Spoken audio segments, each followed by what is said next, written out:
Welcome back to Shit Talk Fridays, everybody. I'm Jeanna. And I'm Ivo.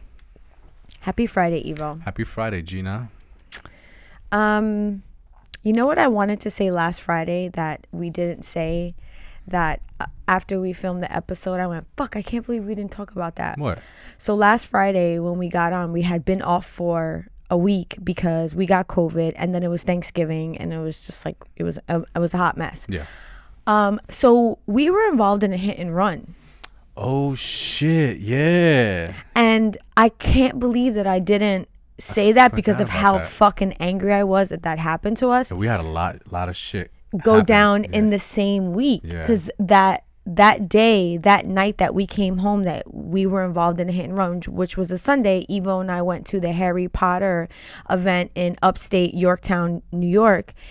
We had an amazing time, but on the fucking way there, we're driving in the left lane, and a guy comes speeding up behind us. Evo could actually see him in the rear view mirror, and then you could see that he was already driving erratic. He then bogarted into our lane and hit us on the passenger side front fender. And when I tell you that my heart came out of my fucking asshole when that shit happened, because two reasons. Number one, I wanted Evo to chase him, which was, I shouldn't have been thinking that, but I was just so angry that this person did what they did. And then when they left our lane, while they were exiting the lane that they bogarted into, they then exited and hit the other person. No, I don't think they hit another. They did. It didn't look like that to me. It sounded like that. They were actually in the lane next to us. They were in the lane next to us, like a car behind us, and they were going to attempt to pass me and then cut over into our lane. Mm-hmm. And so there was a car in front of them in the lane next to me, and they tried to squeeze into that little space to get over. Yeah, but they clipped our front end in doing so. Us, yeah, and then there was no way that person did not know that they hit us, because it was loud, and it scared the shit out of me. You actually had to kind of gain control of the car, since we were all the way in the left lane. We then had to avoid the barrier between the fucking highways. Well, not only that, I mean, like, I was barely holding onto the wheel, because I mean, we were just cruising. Yeah, we were chilling. And so I might have been holding onto the steering wheel with like 2 fingers, and so to get clipped on your front end, you know, like the car literally almost it did definitely shifted to the left, and so regaining control of that and straightening out the wheel, it got a little crazy for a second. So listen, if you were on the Garden State Parkway like 3 Sundays ago, about exit 148, 148, like 153 something. No, it was actually like exit 153, because when I called the police, it was mile marker 153. And you were driving a black Nissan Altima with tinted windows, fuck you. And fuck the horse that you rode in on. You know, I just had to say that. Typically, was so pissed. Typically, it would have been on and popping. Like if you would have clipped me, we would have been, you know, this would have been Grand Theft Auto San Andreas. Like we were about to get it on. Yo, and for real. I would normally I just would have been like chasing a person, racing down the highway. Who knows what would have happened?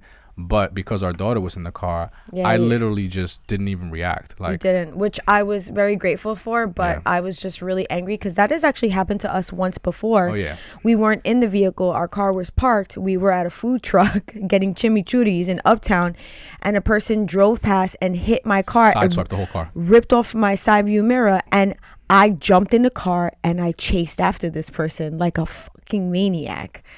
That was Jeanna a long time ago. I'm not that Jeanna anymore. But immediately, like, that was the mindset that my brain went into when that person hit us, like, chase this motherfucker.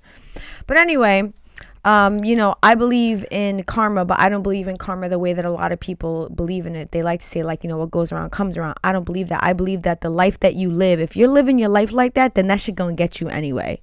So, I just had to say that. Crazy story. Yeah, crazy story. So that was like fucking just the beginning of that shitty ass Definitely 2 weeks that we had. Not the way you want to like spend the holidays. Yeah, but then thank God we went to the Harry Potter event and had a fucking great time. Yeah. I thought it was so cute. And we actually couldn't even stop. Like, I mean, I stopped to take a look at the damage. Yeah. But got right back in the car, kept driving. Yeah, because we had to be at the event there by a certain time. We had prepaid tickets. Yeah. So I couldn't even like stop and call the cops and get a police report. Well, you mean you did call the cops to just let them know of the vehicle and give them a description? Well, I reported it to them. So I'm able to go online and file a police report, but we're not going to do that because thank God my husband is in the auto industry somewhat. Yeah, I'll get it taken care of. He'll get it taken care of, but like I said, fuck you. So let's cheers to that. Cheers. I'm drinking tequila. I took a sip already. Sorry. Oh yeah. Oh, of course you did, because Ivo likes to be rude. My palate just be calling. Anyway. So with that being said, let's get into our topic for this Friday. And our topic is the Holiday Mubble Fubbles. What the fuck is a mubble fubble? A mubble fubble. Please explain. Because that's how I feel. Like, God, the holidays come and you get this feeling. So the Oxford Dictionary definition of mubble fubbles is, this defines, it's an obsolete term. Nobody really uses it anymore. But I thought the word was kind of fitting, which dates back to 1589 as a state of depression or melancholy, despondency, or low spirits, which I think a lot of people tend to experience during the holiday season. They start to feel like there are certain obligations that they have to meet that can be stressful. It could also be a time where people feel very lonely because maybe they don't have a significant other, or maybe they're not around family to share it with. And then there's this other thing that tends to happen during the holidays, which is it's often a time where you start to spend extended period of time with family that you generally maybe don't always spend time with. And if you're a person that doesn't see family a lot during the rest of the year, that kind of enforces the family time. That can be like a bombardment of feelings and interactions, and my favorite, invasive questions. Yeah, I'll be honest with you. When you said mubble fubble, the first thing that came to mind was like a Harry Potter character. Really? It doesn't have like that kind of a ring to it? Nah, because you're not a Harry Potter fan, so I would not say that. That doesn't mean that it doesn't sound like a Harry Potter character. No, it doesn't. If you would watch Harry Potter, it doesn't sound anything kind of like anything Harry Potter-ish. I beg to differ, but okay. Okay. I mean, listen, if anybody in the comments agrees with Ivo that term mubble fubbles sounds like a Harry Potter. I mean, isn't a half breed like a muggle? Yes. All right. Well, mubble fubble. So that's like a quarter breed. Yo, look at Ivo pulling out the Harry Potter. Listen, man, okay. I got a little Harry Potter knowledge in my pocket. Okay, I feel you. I'm not like completely green to it. All right. So because nosy family members love to ask totally inappropriate questions, things like, when are you getting married? When are you two having kids? Why don't you have a boyfriend? Why don't you have a girlfriend? Why don't you have a significant other? Why? There's the other type of questions, which are, actually not questions, comments that family members like to make that are super rude, super invasive. Things like, mija, you've gained a lot of weight. Or, they like to make comments on the things that you're wearing, or they like to make comments about how you are, potentially living your life at that point in time. Let's say whether it's, work, yeah, or school, education, yeah, just super intrusive, super judgmental comments. Like, yeah, it's crazy. I'll be 100 on that. I'm not the one. I am not the one. I don't let people ask me questions and ever make me feel like I have to answer something just because they're my family and just because they're friends. And they should feel this, like, what's the word I'm looking for? Obligation? A sense of entitlement. Yeah. Sometimes people that are your family members, especially elders, like, your aunts, your uncles, grandparents, your parents, they feel this sense of entitlement to your personal life. Yeah. And then there's even times that you have really good friends that also kind of feel like that. Maybe they haven't seen you in a while, but they kind of feel like, girl, tell me what's going on. How come you're not doing this? And that not may be something that you are inclined to want to talk about. I feel like that's kind of like a newer generation thing now, right? Where what do you mean? You just feel it's like, hey, respect my boundaries type of shit, Because, up until now, I feel like when it came to elders, that shit was like a rite of passage. Like, that shit was just called the fucking holidays. Like, you were going to get grilled. You were going to get, your life was going to get pried into and dissected and commented on amongst the family at a family gathering during the holidays. It's like, gossip fucking central. I need to know what the fuck you're doing so that I could talk about you all the way from now until the next fucking holiday. Yeah. And like it just it was what it was. Bonchinchera. Bonchinchera, yeah. Okay. People like to talk shit. And if anybody's a fan of LeJuan James, he is I would say that he's in social media personality. He does a lot of comedy skits, and he did this one recently which kind of sparked this conversation for me, which was, it was basically like him acting out two characters, and one of them was like a tia, like an aunt, where she was doing what it is that we're talking about, you know, making these like rude ass comments about the person's appearance, making comments about, you know, the fact that they didn't have a boyfriend. Right. Didn't it kind of like start off, like the conversation would start off subtle, but then immediately go into these intrusive and offensive comments? Like, and then like, what how I you love, doing? You doing good? That's fine. Look at you. You're looking great, but you're putting on a little bit of weight, girl. Yeah. Sideways ass comments. You got a boyfriend? I don't think you're gonna get a boyfriend like that. You better slow down. Slow your weight down. Yeah. And and listen, if you at any time have been at a family function, this type of shit will go down. And I honestly feel like it goes across all color lines. Whether you're black, white, Hispanic, this type of conversation will happen in all different facets.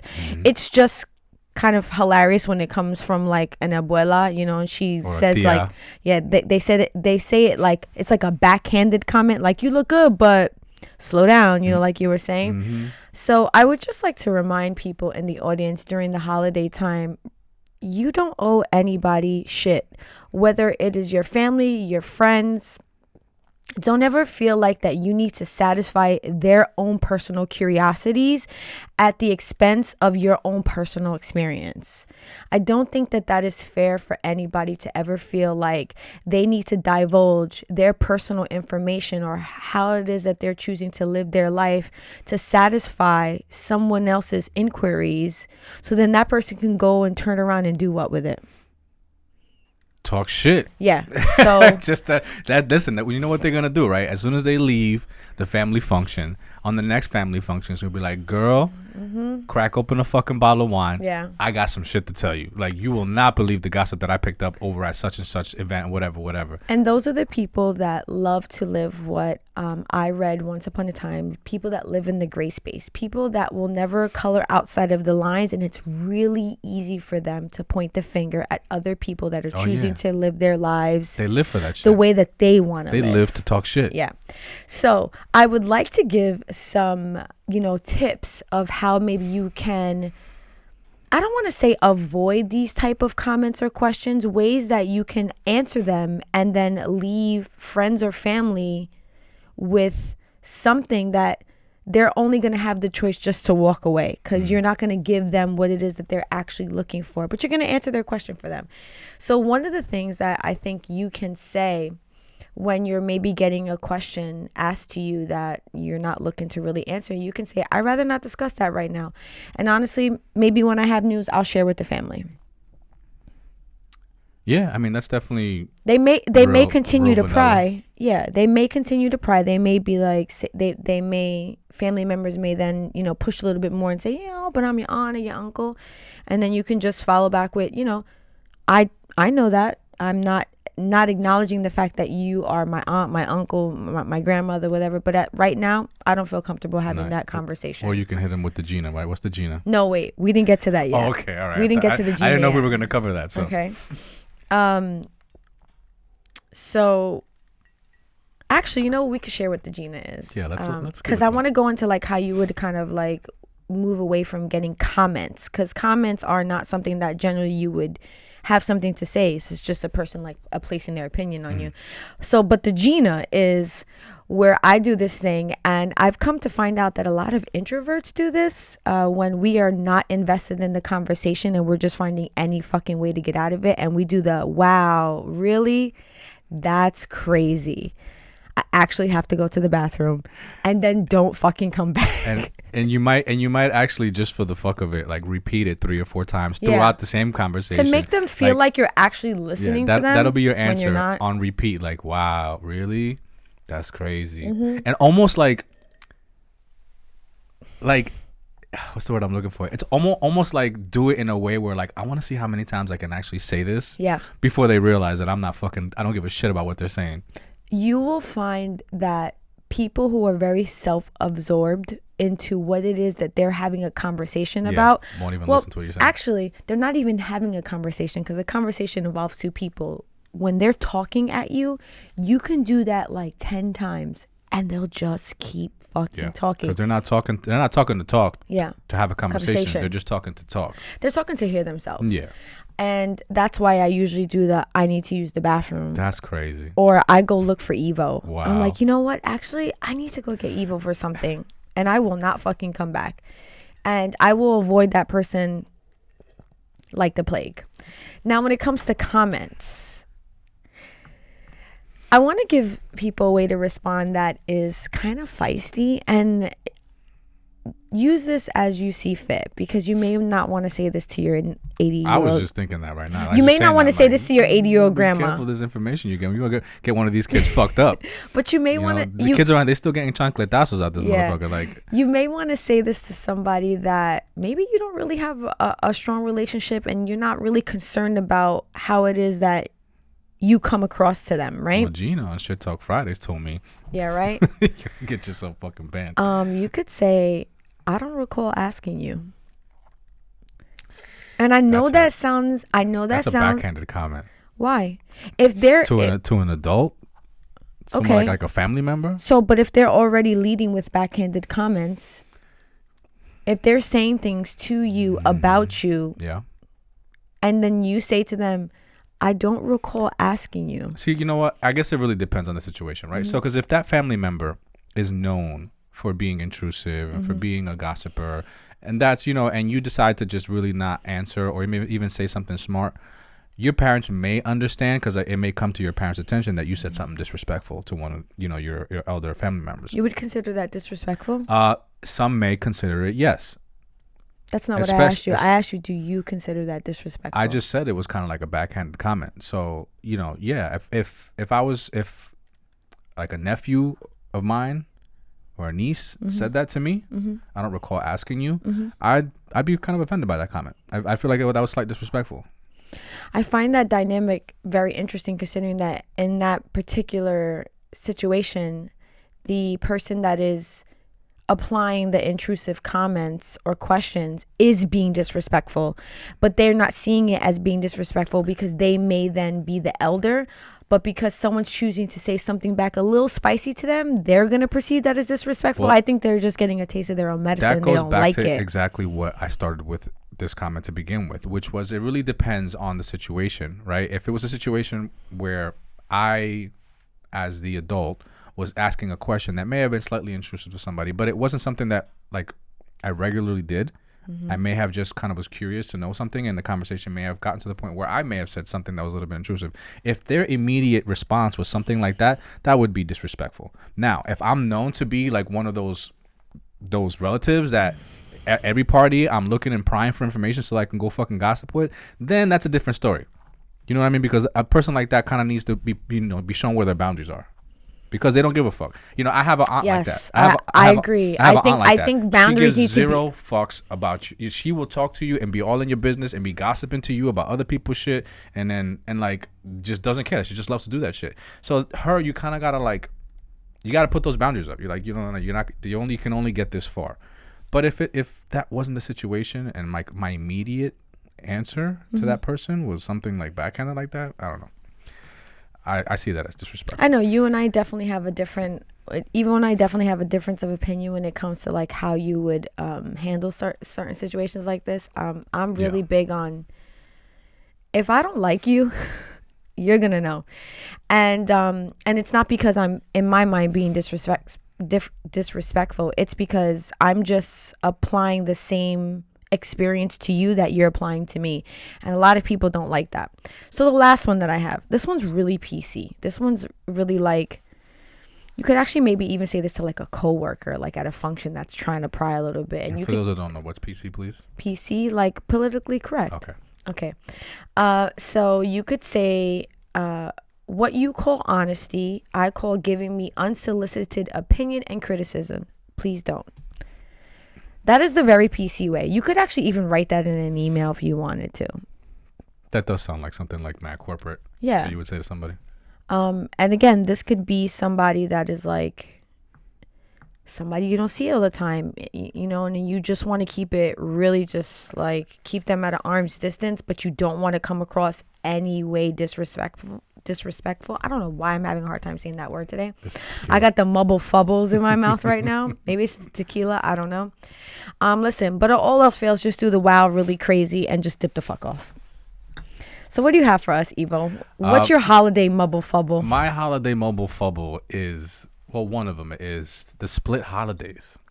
Well, what do you mean by split? So what I mean is having to split your holidays amongst families, whereas to maybe your parents are separated and you have to go see your mother's side of the family and your father's side of the family, or if you have a girlfriend, you know, so that you have to see your side of the family and then go see your girlfriend's side, or a significant other. I'm sorry, I didn't mean to just really marginalize that, but you have a significant other and then you have to go and see their side of the family, and just that whole ordeal of having to do it all in one day, and the rush of, you know, really sticking to a schedule, getting ready and making sure that you have enough time. We've had to do that before, and it's stressful. Yeah, to get to these places. It's not enough. I feel like it's not enough time to see loved ones. It really isn't. Fortunately, some loved ones, they celebrate Christmas the following morning. They do a Christmas Eve or Christmas morning. In those situations, it really works out. If you're Latino, you're celebrating Christmas Eve. Yeah. So if you're Latino and your significant other's Latino, then that's when it becomes a problem, because it's like, you know, somebody's gonna get cut short. You know, you're not really gonna be able to spend ample amount of time in one situation, in one place. You're not gonna be able to get comfortable enough before you got to get up and go again. Yeah, we've actually had to do that quite a few times. Yeah, absolutely. But I will say I had a really great experience with Ivo's family, because in the beginning we spent more time with my family. Yeah, we did. That's just the way the dynamic was. But there were a couple years before your brother Johnny moved away. I know you're smiling because you know what I'm going to say. And Ivo's family, I had never spent the holiday with anyone like this before. Ivo's aunt actually had books with carols in it, and we sat around together as a family and we sang Christmas carols together. And I remember when she took the books out, at first I was like, is she for real? Like, it was before I explained to you what Christmas was like at my brother's house, and you were like, wait, what? Yeah. You do what? I'm like, yeah, you know, my brother or somebody will eventually dress up as Santa. Yo, shout out to Johnny and Mimi. He'll come down the stairs, you know. Well, don't give it all away though. And what do you mean give it away? I'm not giving it away. Yeah, just so listen. and you were looking at me like I was crazy, right? And I literally thought you were. I kind of thought you were pulling my leg. I was like, we're gonna go to your brother's house and we're gonna sing Christmas carols, and then your brother's gonna come down the stairs dressed as Santa Claus. Right. So I really wanted to set the tone of like where your mind was at prior to going to my brother's house and having this experience. So now continue. And I remember when she pulled out the books, I was like, oh my God, she's not fucking joking. And we sat around, and I want to say the kids too, right? The kids too. Like the kids were like, everybody. What is about to happen? It was now? Everybody's so apprehensive about it. Your brother's kids were. That was. Oh yeah, no, I'm talking about our kids. Yeah. Alex and Giovanni, they were. You know, that's accustomed to them. Yeah. But I remember by the third song, when I tell you I was so with it, I was just like, what are we going to sing next? The Christmas spirit got injected. Are we going to sing Rudolph the Red-Nosed Reindeer? And then your brother came downstairs dressed as Santa Claus, and he gave out gifts. And when I tell you, when we left, I was like, are we going back there next year? And we did it for like a couple years in a row until your brother moved away. But I remember thinking to myself, I'm so glad that we split this time and spent some time with your family, because that was a great experience for me, because I had never done anything like that before. The smiles. Look at the smile on my face. The smiles on all of their faces. Yeah, it was great. Was priceless. Yeah, it was fucking great. So if anybody is looking for something that is priceless and put smiles on your family's face, and you don't think you'll sing Christmas carols and then have somebody dress up like Santa. That shit is where it's at. You know what it is? I feel like you have to go somewhere where that is the norm, right? Yeah. And then kind of like get immersed in the spirit. That's what I really feel like that's what it was, because, you know, all of my family members, like that, it's just what it was, right? So Yeah. there was no you couldn't run away from it in that house. Like you couldn't go to another room and kind of like get away from this. You were like gonna be drowned by this, what was going on in this house. And I loved it because it's something that maybe you've seen on TV, you've seen Christmas caroling, maybe you've never had it in your family, but you know what it is, right? It's like a Hollywood thing, right?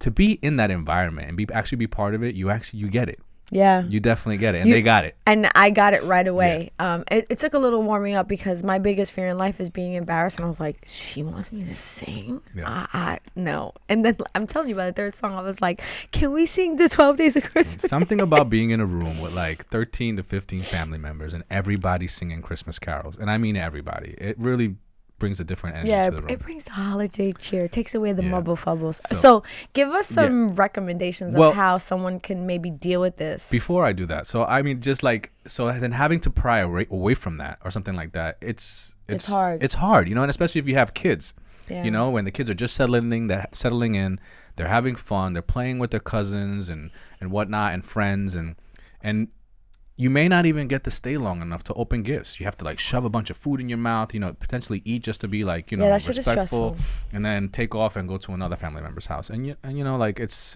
just, I don't know. I don't like it. Some people may not have a problem with it, but my schedule won't allow it. I would say that the solution to this is know your host. And what I mean by that is if you're splitting locations during the holidays, reach out to the host, whoever they may be, and just find out, you know, when are they going to eat?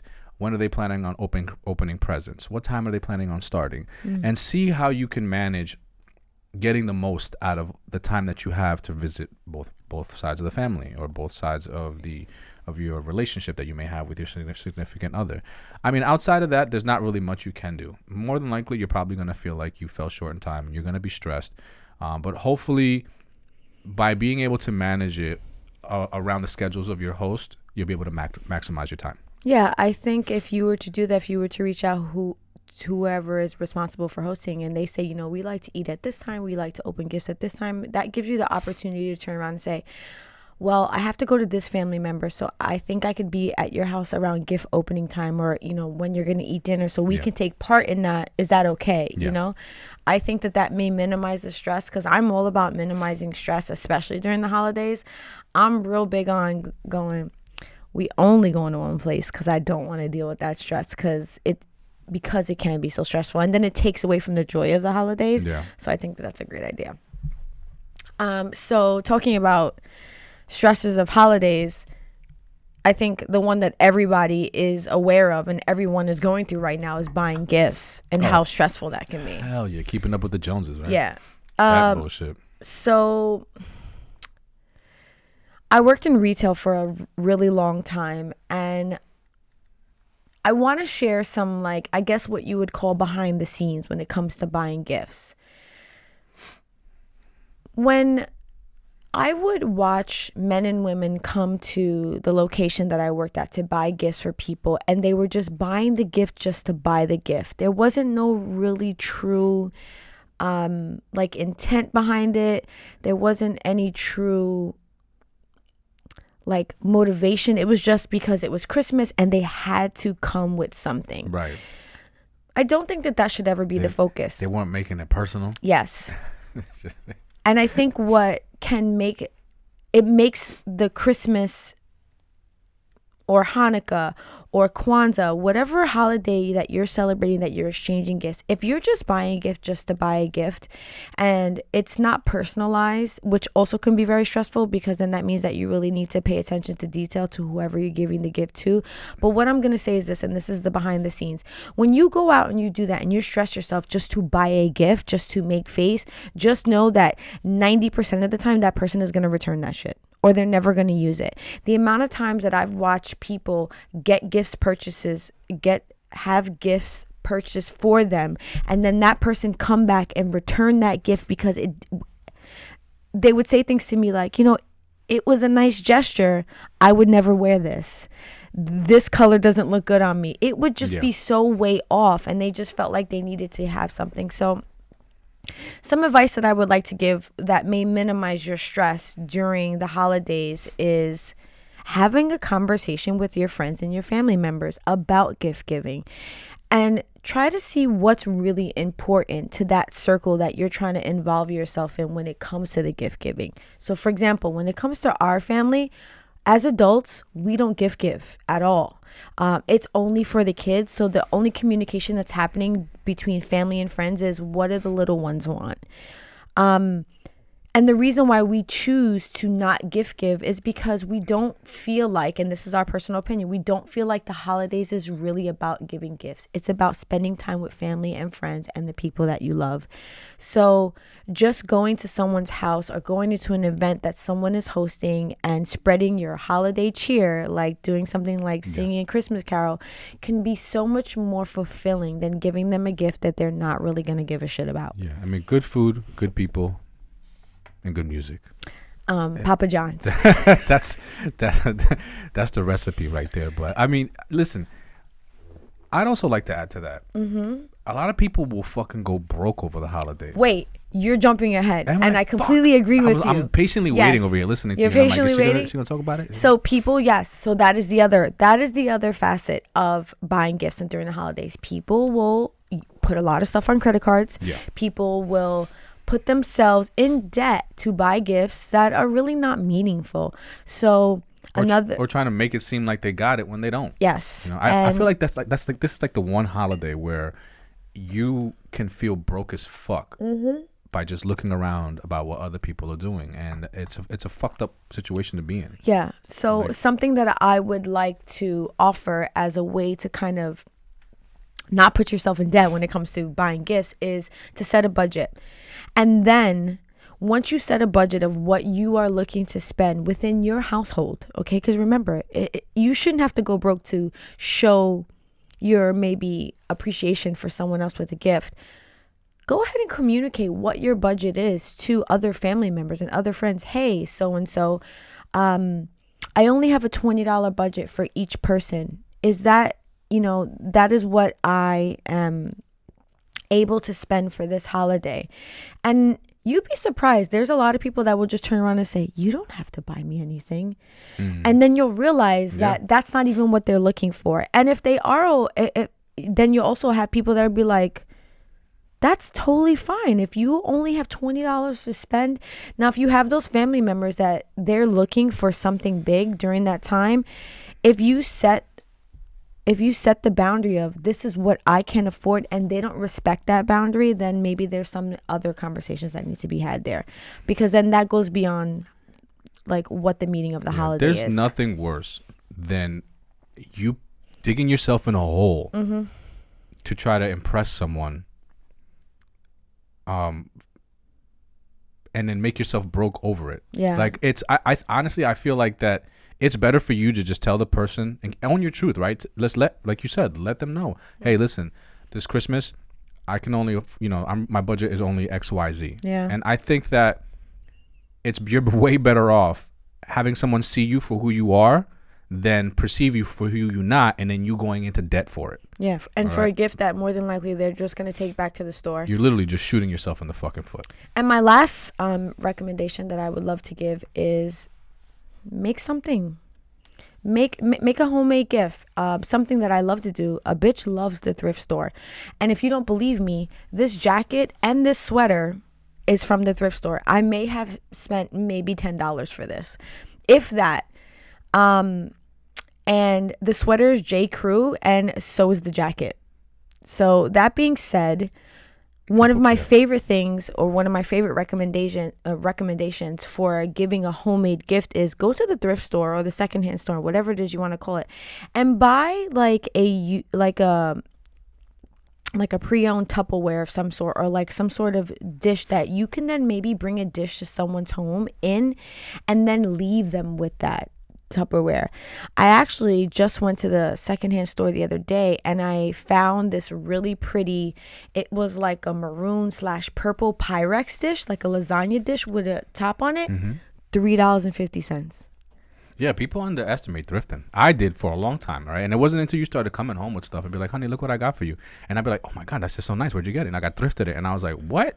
Get the fuck out of here. You can get this shit thrifting, and then sooner, like before I knew it, I'm in the motherfucking thrift store picking up shit. And I just think that when you take the time to personalize something like that, or you could even put a little bow on top of it. And what I mean by is like share that recipe with them. Make a little handwritten recipe card with the dish. Say, hey, this is my, I have a friend that she makes this macaroni salad that I fucking love. And if she was to gift that to me with her recipe and say, this is how I make it, I would find that so meaningful because it's something that I'm going to be able to use over and over again. Yeah. Well, it's unfortunate. Like some people lack that creativity and maybe they're very busy in their life and can't do that, and so they just feel like it's easier just to go buy something. Okay, so don't get caught up in that shit. The other thing is this: if you can't make a dish, if you go to the bakery and you get some nice cookies and you put it in one of those dishes, bring it to the home, and same thing. It doesn't have to be extravagant. It's more about the meaning behind it, and you can even find out from the person's home that you're going to if there's desserts that they like, or is there something that they've ever had at your home that they like to eat. Or there's even been times that I've made bottles of coquito and I've put them in pre-made bottles and I put like little ornaments on them that I got from the dollar store. So and if they don't like it, fuck them. Low key, some of the stuff from our wedding was from the dollar store. Yeah, the frames that are centerpiece things went in. And you wouldn't even know it. Listen, it's that's not what was important. And if anybody was focusing on that, then like I said, fuck them, because I honestly don't give a shit. I don't give a shit either. So share with us your last one of like a holiday mubble fubble. Okay, so this one I really think it goes without saying, but at the same time you don't really think about it because it's just something that happens during the holidays, and that's hosting. Being a host is literally has to be one of the most stressful things for the holidays. Yo, real talk. Yeah. And if you're not the type of person who likes hosting, that may be a lot for you, and real talk, Jeanna's not a hoster. She doesn't like to host. Pause. I used to be. Okay, yes. So I'm speaking in present time, right? She used to be. But then it just got to the point where she's like, yo, it's just like it becomes more stressful than anything. And so, because we've done some really big things at our house over the last. Absolutely. Hello, me and Ivo have been together almost 20 years. Could you imagine how many times we have hosted? And it just got to a point where I found myself not enjoying what was happening while we were doing it because I was so chaotically trying to host. Yeah. And Ivo is a great co-host. There's even times where he takes the forefront. Yeah. The setting up, the breaking down, the preparation of food, maintaining while the event is in session. Yeah, it was too much. So now I'm just like, can we go somewhere? If you think about it, right? If you've never hosted, the person that is hosting, not only do they have to host and prepare for it, but they also have to do all of their Christmas stuff, their Christmas shopping, their wrapping, and that in itself it's just an added stress. Then having to go to the supermarket and buy all the food and get a head count, and organize everything and set up your whole house and, make sure that you have enough stuff for all the people that are coming. And there's just a lot of work that goes behind it. If you've never hosted, you can't even imagine the stress that it brings. And the majority of households are two working family members. Yeah. So that means that they're more than likely managing their job and then having to manage hosting an event on top of that and finding ways to squeeze in the time to get all of the needs that you would need to have for an event. Yeah, it's definitely not for everybody. So, my advice to you in dealing with the type of stress that comes with hosting, that is, if you're not into hosting, just don't do it. I'm keeping it fucking simple, keeping it a buck. Like I will come to somebody's house and I will do whatever it is that you need me to do at your house. I will bring a dish. I will help you clean up. I just don't want to do it in my house. Yeah, because you have to enjoy that, because the whole after of cleaning up and putting everything back together and dealing with the aftermath, you may become disgruntled over the holidays if you're not prepared for that shit. I will say this. As much as I don't enjoy hosting as much as I used to, we still do it. Mm-hmm. We just do it on a smaller scale. Yeah. We used to have parties where there would be like over 20 people in our house, and we stopped doing that. Now, maybe 5. I'm just like, this is what I can mentally handle. And that can be really hard, because then you have to kind of like handpick who it is that you want to have at your particular event. Yeah. And that doesn't mean that you are any less caring of the people that you didn't invite. You just want to let people know that that's what you can personally handle. In my honest opinion, I'm all about living in that zen. Yeah, you may find yourself super exhausted and spent. Yeah. At a time of the year when you're supposed to feel joyful and happy to be around family. And you're not supposed to feel the mubble fubbles. The mubble fubbles. I hope that word becomes, or that phrase becomes like, I don't know what it is about it. It just kind of sounds like, I think what it sounds like is, it sounds like one of those words that you use when you're trying to cover up a curse word. Like instead of saying motherfucker, you say mubble fubbles. Or like a flub. So I can kind of see how that. Yeah. You would think that. So it's actually December already. So can't fucking believe it. Yeah. What the fuck, bro? Can we get a rewind? Can we get a fucking my select up? You know, like that. You know how they fucking. Really? What do you mean a rewind? Just a rewind. And I'm happy that it's the end of the like year. I don't know. I would just like to redo like at least like 6 months of this year. Really? Yeah. I mean, yeah. There's obviously things that I wish I would have had up and going by now. That's interesting. And I would have liked them done by this year. And I just feel like that if I could just rewind like 6 months, I could get those in before before 2022 was over. Wow, I'm really surprised by that. Maybe we should talk about things that you thought you were going to get done that you didn't. There's only one thing that I didn't accomplish this year that I wanted to this year. Everything else that I said to myself I wanted to do, I did. Yeah, I have 2, and they take time to do. So yeah, mine was learn how to speak Spanish better. And I did Duolingo for like 2 months, and I was like, I don't want to do this shit anymore. And my other one was read 6 books, and I'm actually at 8 right now. So yeah, you killed that right there. Yeah, I'm actually trying to reach 10. I'm currently Jeanna reading like 3 books right now, all at the same fucking time. I am simultaneously reading 3 books. I'm reading Michelle Obama's book Becoming. I'm reading Game of Thrones, and then I'm reading the breakdown of Fire and Blood. Shit. Which is like, it's called the volume 1. I read Fire and Blood, and this is like a breakdown of it that has more illustrations. So if anybody's wondering how I'm doing that, so my bedtime book is the volume 1 of the House of Dragons breakdown book. So I try to read at least 5 to 10 pages of that before I go to bed. When I take my daughter to one of her practices, whether it was wrestling or swim, and those are between 30 minutes to an hour, that's when I would read the Game of Thrones book. Or when I go to pick her up and I get a little early, I have that book in the car. And then the Michelle Obama book, that's when I'm downstairs and maybe like I'm waiting for dinner to cook and I have maybe like 20-30 minutes, I read that. That's how I'm cycling those 3 books. You do it. I'm still working on Anthony Bourdain's Kitchen Confidential. Oh, that book is really good. It is a good book, but I just have a horrible habit. I have started so many books and not finished them that it's terrible. But I'm gonna finish this one because it is really good. It kind of got boring, and I just don't. I don't like forcing myself to read through shit. But I think I'm going to have to on this one because it started off really good. Yeah, if you have a goal that you want to complete, sometimes you got to push through the things that are not that exciting. Yeah. But with that being said, I enjoyed having this conversation. It's always a pleasure. Like I always do. Yes. I kind of want to keep drinking tequila, but once we press stop recording, we have back end work to do, which sucks because then I'm like, if I keep drinking, then it's not going to get done. But listen, until next Friday, ladies and gentlemen. Peace out.